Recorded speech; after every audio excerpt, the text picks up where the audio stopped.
সুপ্রিয় দর্শক, আসসালামু আলাইকুম। আশা করি আপনারা অনেক ভালো আছেন। তো দর্শক, আপনারা দেখতে পাচ্ছেন আজকে আমাদের ইউডেনের ওয়াল ঢালাই হবে। তো ইউডেনের ওয়াল ঢালাই হওয়ার আগে আমাদের যে বিষয়গুলো খেয়াল রাখতে হবে সেগুলো হলো যে আমাদের যে শাটারিং করব সেই শাটারিংয়ের ভিতরে যে রডের জালটা থাকবে ওইটার কভারিং ঠিক আছে কি না সেটা আমাদের ভালোভাবে লক্ষ্য রাখতে হবে। দেন আমাদের যে বিষয়টি লক্ষ্য রাখতে হবে, আমরা যে রেশিওতে ঢালাই করব সেই রেশিওর যে প্রপোর্শন ওটা ঠিক আছে কি না ওটা অবশ্যই খেয়াল রাখতে হবে।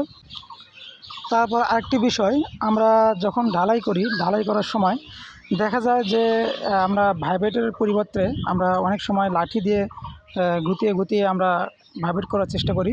তো দর্শক, এটি কখনোই করা যাবে না। যেমনটি আপনারা দেখতে পাচ্ছেন এখানে একটি লাঠির সাহায্যে ভাইব্রেট করা হচ্ছে। আমাদেরকে অবশ্যই নজেল ইউজ করতে হবে। নজেল ইউজ করে আমাদের ভাইব্রেট করতে হবে। আর যখন আমরা নজেল ইউজ করবো তখন